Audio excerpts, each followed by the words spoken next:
Hey, what's going on? It's your Radio Love, Deja Vu, hanging out with you in the studio and always in the studio. Well, not always. Sometimes I have special guests. Today, I have the R&B diva herself, Miss Ella Mai in the building. How are you? Thank you for having you? me. I'm good, thank you. How are you? I am doing great. All right, so you've been busy on promo with this new album, Yes. Do You Still Love Me? Yes. I need all the details about this album. What went into the mindset when you got into the studio? Let's break it down. Yeah, I mean, this really is like a Lover Girl album. I've really been in like my Lover Girl era, and I just went into the studio and kind of almost like wrote little love letters. Each song to me feels like a different type of love letter, and I'm big on communication, and I don't do it as much anymore, but I used to really enjoy putting pen to paper. So I kind of like that was what was in my mind when I was creating this album, and just being like a little bit more vulnerable, letting people like dive a little bit deeper into my world and the way my mind thinks and the way I view things. But yeah, it was just really, really, really fun to make. It was like my favorite album process thus far. Really? Yeah. So how long did it take you to do this? So if you were already like churning with the thoughts and you were able to just belt it out, or did you have to wait a couple months, couple weeks in between? It took a little while. It's been 4 years since my last album, so it definitely did take a little while, but the process wasn't that whole 4 years.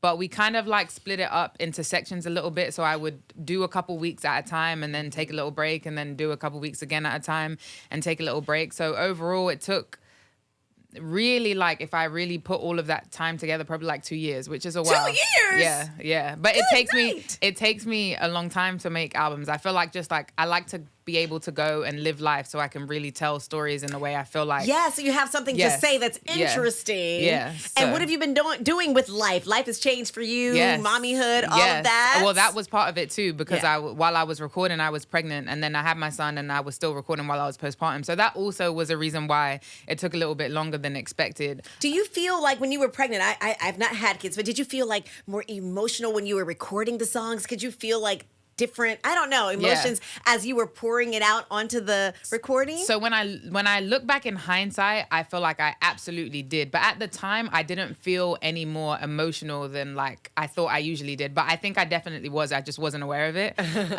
So when I listen back now, or I listen to the songs, I'm like, oh yeah, I can definitely like 100% hear it. But at the time, I was just like, I felt normal. Like I had a really great pregnancy. I didn't feel like my hormones fluctuated like too much, and I was really like calm and healthy, and I'm really grateful for that, because it really allowed me to be in a space where I could still create. Like I didn't feel like I had to, be at home or stay in bed. Right, what a blessing. Yeah, I'm very, very thankful for that, yeah. Yes, okay, so we have the album. We were talking about the process, but I want to go back because not a lot of folks, well, people do, but refresh us on your story. Yes. I was reading something in a bio like way back that you were on X Factor. I was, yeah. Oh, you're going way back.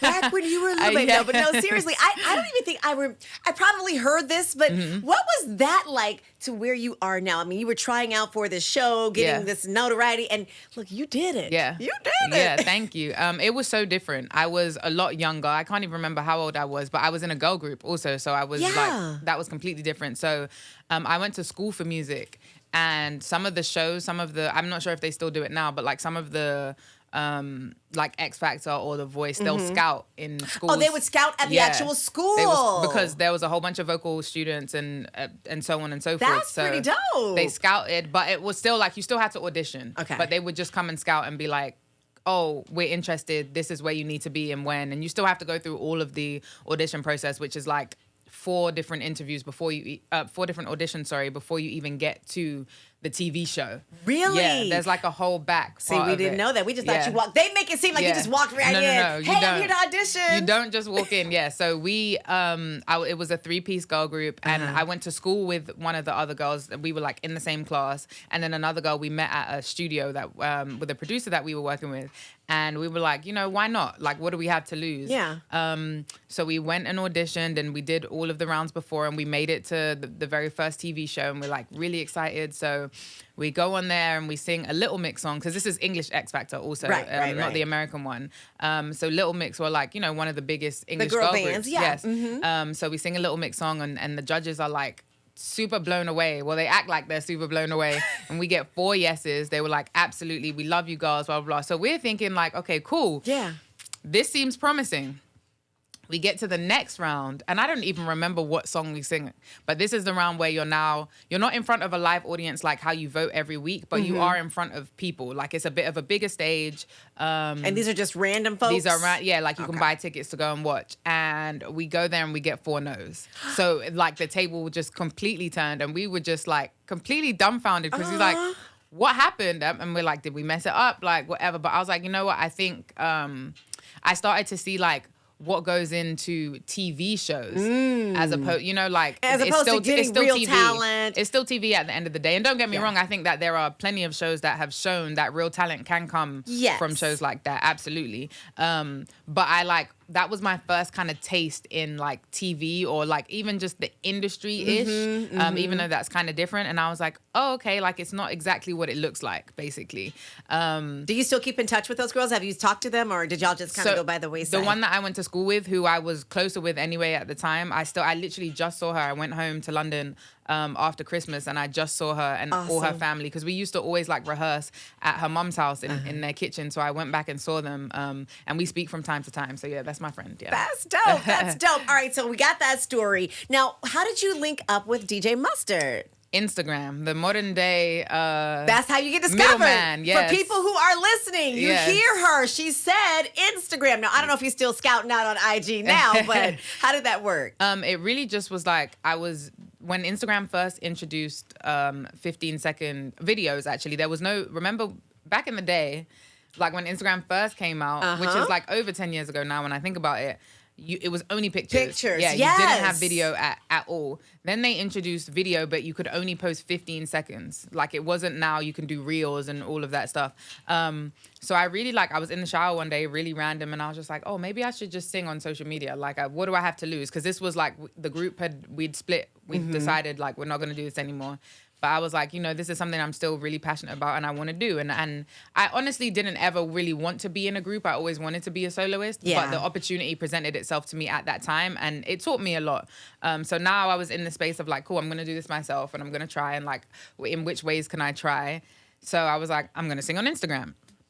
So random. I didn't have a manager, didn't have a mic. Like it was literally my phone, a YouTube backing track, and my bedroom. And I would tell... I still live with my mom. I was me and my mom and my brother in the house, and I would tell my mom and my brother, like, please be quiet. I need to record. I need to record this, and just like give me a second and I'll tell you when I'm done. So like I would shut my door and they would be in the house, but like trying to be really quiet to not interrupt my video. And I just kind of kept making different songs that were popular at the time. And I was just like, I guess everybody knows these songs, so it will be, I thought like, okay, that makes sense. And then I started to get like traction from blog sites, and then my stuff started to go viral, which is then how Mustard found me. And he just randomly DM'd me one day and was just like, oh, what's your situation? And did you believe it was actually him? Was he still Mustard? He was already Mustard at that time. He like was already big. Yeah, he absolutely was already Mustard. And at first, when it first came through on my phone, I remember being like, but then I went on his page, and obviously he had the verified tick. Yes.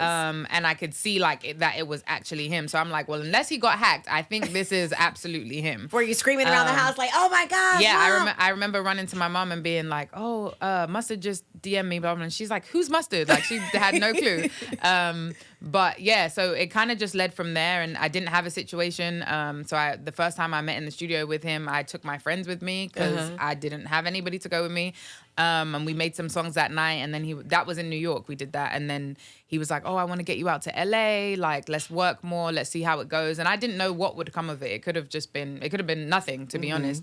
But then I went back and forth to LA for a bit, and like we obviously found out that we had a lot of musical chemistry, and he's always been super fun to be around and really like welcoming, and his team was really welcoming. And then I signed, and then we signed to Interscope through his joint venture 10 Summers, and then the rest is history. The rest is history. The rest is a Grammy-winning history. Yes. How in the world? You listen, when I tell you the talent will show through, you came through with the first album and the single Boot Up, coming up with the best R&B song Grammy. Yeah, crazy. What was that like? I mean, that whole whirlwind experience. Yeah. It just didn't even feel real, honestly, because I feel like it's, like some people work their whole career and never get that recognition. And it doesn't mean that they're not talented or they didn't deserve it, but like it just like is the way it is sometimes. So to be able to win a Grammy off of my debut album basically was like, I feel like as a little girl, these are things that I dreamed about, but I wasn't sure if it was too far-fetched.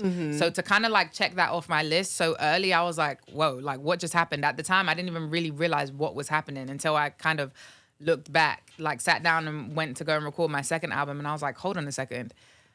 This was incredible. Yes. Like I basically checked off everything off my list. I need to make a new list. And I never in a million years thought I would do that like in that amount of time, like just like so that. Quickly, yeah. So very, very grateful for that. Yeah, that is amazing. But I tell you, that song, we still play that song. Oh, thank you. It's an earworm. It gets stuck in your head. Yes. You'll be like, yes. Tripping on you. Girl, I'm serious. We have those jams like that, and we're hoping, and we know that Do You Still Love Me will be doing the same thing. Yes. So talk to us about your favorite song on this album, or is there a favorite? Yeah, it changes every day, to be honest. It depends on the mood I'm in. It depends on the time of day. Like, it really depends. But today and for the last couple days, I will say my favorite song, it's been going back and forth between two, but today I will say a song called First Day. It's closer to the ending of the project. It's like led by a guitar. It's quite stripped down. And it really just is like in all the journey that I take you on through love throughout the album, this song kind of explains like accepting that things can change in a relationship, but knowing that like that's not necessarily a bad thing, because as people we're supposed to grow. Yeah. And it's kind of unfair to expect that somebody that you met, I don't know, 10 years ago, 20 years ago is going to be the same person that you fell in love with, you know what I mean? So it's really just trying to like appreciate those things. And the main lyric of it is like, I still love you like the first day. So even through the differences and the ups and downs, like as much as things feel different, they still feel very much the same, if that makes sense. So, absolutely. All right, and so give us another one. Give us some story behind the other one. There's another one I have on the album called Outside, which is a little bit interlude-y. It's like right in the middle of the project, and it kind of breaks it down a little bit, slows it down. And it's really just explaining how much of a homebody I am. Like I really just... I don't really like to go out that much. You won't find me in the club on a random Thursday, which there's nothing wrong with that if that's what you do. But just for me personally, I've never really been that person. And it's really just like explaining how I like to build my world inside. And that's also okay. And being surrounded by love. And what do you do when you're being a homebody? Are you cooking? Are you just chilling? Are you watching your favorite... I wish I could. I used to, honestly, but DoorDash is my best friend. It's too. I spend so much money on all of the food apps. Like I think if I was to go back at the end of the year and like really don't do it. Yeah, you'll be mad. I think that's like my main expense. Honestly, is food. But you have to eat, so I'm not necessarily that mad at it. But yeah, I think just like I like to create a space where I just feel calm and feel safe. Like, you know, there's so much chaos outside and so much going on in the world. Like, you need to feel like, okay, this is my space. This is where I feel calm. This is where I feel safe. So really for me, it's just like if I'm putting on a show or if I'm reading a book or I love to color, like love to color. So I try and do all those things, or even just listening to music, or even just laying in my bed, like doing nothing, staring at the ceiling and laying in my bed. Like really just those moments of calm, especially when things get super hectic during the day. I just feel like, okay, cool, I'm at home and I can be me. Yes. And I'm me when I'm outside anyway too, but just really like just let everything go and relax. Yeah. I think in this day and age, that's so important. It's a part of your mental health and de-stressing after all of the that we see in the news and the headlines, even just in everyday life. Yeah. Sometimes just vegging out in the bed, chilling. Let me scroll a little bit. Let me think a little bit. Yeah. If I could choose where I could spend most of my time, it would absolutely be my bed. Like I'm obsessed. I'm obsessed with my bed. I love my bed. The bed, and then having to have a good mattress. You gotta have a good mattress. Yeah. Some nice fluffy pillows. You gotta have good pillows. You gotta have. I mean, in this New York weather, you need a Girl, comforter on top of the comforter. 2 flat sheets, 3 comforters. Like it's so cold outside, but yeah, I love my bed. I do. But that's okay. Spring is around the corner. It's coming. It's coming. All right. So you have the album. Are you going out on tour? Yes, we haven't announced anything yet. We're still piecing everything together. Are we getting an exclusive? Yeah, no, we haven't announced anything yet, but we're still, like, I always say performing is probably, I try and decide whether the studio or performing is my, like, the most favorite part to me. I always go back and forth. I can't, like, really choose because I love them both so much. But right now, I feel like because I haven't performed in a while and I haven't been on tour in a while, I feel like I'm leaning more towards, like, performing is more of my favorite part of it. So I feel like it would be a disservice to myself and to the music and the hard work that we put in to not be able to get on stage and perform it and like and be the able fans. and feel the fans' energy and have them sing all the words and like it's just a fun experience. So of course, we gotta take this album on the road. So since you haven't done it in a while, would you have to go somewhere small to warm up and get back to your feeling, or will you just be like, boom, I'm back on this big stage? So we did that. So that was we just did that last December, December that just went right before Christmas, and I redid. So in 2017. In December of 2017, actually, so it was the same time period. I headlined my first shows, so they were like really small, intimate venues, and obviously I was a very different artist in 2017. So I said to my agent, and this summer that just went, I was like, I haven't been on stage in a while. What can I do that will feel really special and like just to kind of get my feet wet also because it's been a while. And I was like, what if I recreated that tour that we did at the end of 2017. So it was 3 cities in Europe and 3 cities in the States. And we used like the same artwork that I used when I first went on that tour. We just like recreated it for it to be a more current version. And did the same venues. So it was really nostalgic for me, but it also felt like such a full circle moment because they are smaller venues, which aren't necessarily what I would do like now when I go on tour. But to feel that love and to feel that energy and to be so close to people and have it feel like almost conversational was really, really special. So we did that. We kind of like, I was like, I want to do that just to get my feet wet and to see my fans and feel that energy again, to then prepare me for this new era. So although I say I haven't been on stage in a while, I did do that, but I mean like on a full-blown tour. Right. Haven't done it in a while. So yeah, I'm ready for that. Yeah, I'm ready for that. She's ready. All right, Ella Mai. Now, when you were recording the album, do you block out other artists? Do you not listen to other things? Because I know even as a broadcaster, if I'm about to do something, even with interviews with you, I didn't even want to look at other interviews because I don't want to ask the same questions even subconsciously. No, I think that I actually really enjoy listening to music while I'm recording because I want to be inspired. I want to I want to see what everybody else is doing. I want to know what's going on type of thing. And also just, I think it doesn't even have to be music from this time. I could listen to old school things and just to get my musical brain working. Really, I feel like. And who are some of those artists like throwback? When I was recording this album, all I did was listen to Destiny's Child. Really? Like I'm sure yes. I'm sure everybody around me was just like, can we please stop playing Destiny's Fulfilled? Because I rinsed that album. Like I played it so much, but and subconsciously, like you're saying, Destiny's Fulfilled is an album that takes you through a journey and the different emotions of love. So maybe subconsciously that is how I came about putting Do You Still Love Me together because it takes you on a journey of the different emotions of love also. But I was just so obsessed with that album when I was younger and I kind of wanted to feel that again and feel that nostalgia. So that's really all I listened to, honestly. The whole album process. It was like actually kind of ridiculous when I think about it. Yeah, but it works. It works. And you sampled some. So yes. So who are some of the artists that you listened to prior to, like back in the day when you were trying to get put on? Were there any big artists outside of DC that you were into? Loads. I mean, I think all of the '90s R&B women just have like a huge influence on my sound and just me as a person and the way that I look at music and I look at love also. And then like I think about growing up and my mom listened to a lot of jazz music. I also grew up in the church with my grandma. She's a minister. So come on, grandma. Gospel music. And then my mom's favorite was Lauryn Hill. So I like automatically kind of adopted that being my favorite because we listened to the Miseducation of Lauryn Hill back to back in the car on her little cassette. When cars used to have like the thing, you can put it in. Absolutely. We don't have that anymore.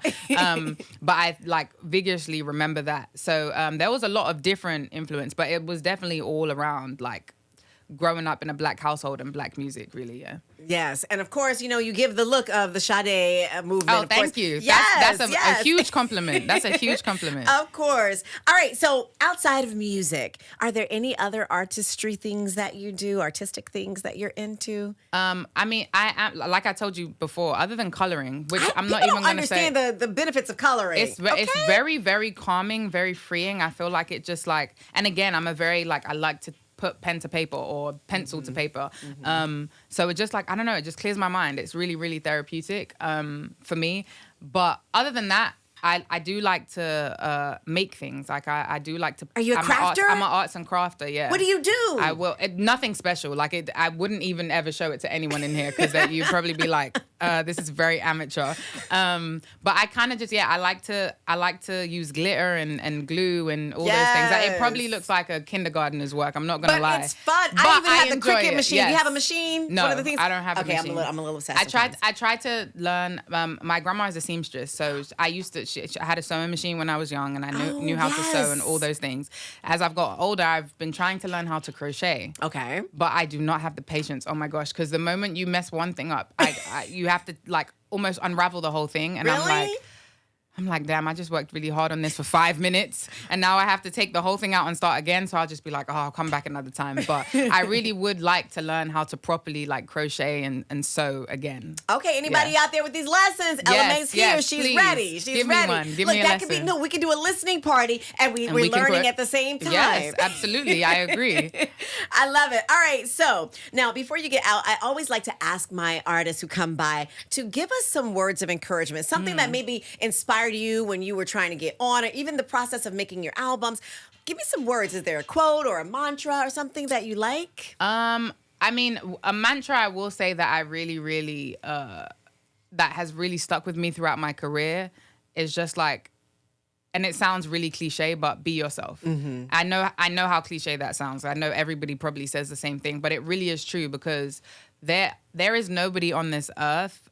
Like, we all have similarities, but like, there's no one on this earth exactly like you. Right. There's no one on this earth exactly like me. Like, we're all extremely different. And I feel like when you start to try and make yourself like other people, you're then not different anymore. And I think the ideas that you have in your mind, and that's not to say you can't take advice and you can't get help and you can't grow, because we're supposed to. But I think if you really have a vision for yourself and you really believe in that vision, then you should stick to that. Being in the industry, was it even harder to do just that and be yourself? Were they trying to, have you had people say, well, maybe you should lean this way or do certain things that way? So I got lucky with the fact that I have Mustard by my side, because he had been in the industry, for years and years and years prior to me coming into it. So he kind of helped me really navigate where to go almost. So I've never actually had to fully deal with the pressure of people telling me to do things that I don't want to do, like I know a lot of other people have. So for that, I'm grateful. But I see it happen a lot, I feel like. So it's almost a reminder of like, okay, I need to still remember this, because I think a lot of it happens and people don't even realize. Right. So yeah, I think that, and also just like being a good listener. Well, that's one thing I've learned along my journey, is being a good listener and knowing how to take in information, but also knowing who to take information from. Come on. Because not all advice is good advice. And not everybody's down for your betterment. Yeah. Yes. Yeah. All right, and before we wrap, for real, a hustler's tip. You've been in the industry for a minute. What's some business things that you've learned about the industry or that's helped you along the way? Always pay attention to your money. Come on. Like, there are people in place to help you with that also, but you also just have to make sure you're on top of it. Like, you can't get lackadaisical and be like, oh yeah, it's taken care of. Like, no, I need to read through everything and I need to make sure I know exactly what's going on here before I end up in a situation I don't want to be in, you know what I mean? So like, always make sure you are very conscious and very aware of what's happening with your money, your business, all of that stuff is very, very important, yeah. Yes, of course. Ella Mai, thank you for stopping by. Thank you for having me. Thank you. Do You Still Love Me? It's out. It's available now. Go get it. Go stream it. And we'll be buying those tickets when you're out there on that tour. Yes, please. Thank you. That's how we do. That's why we do it on the Deja Vu show.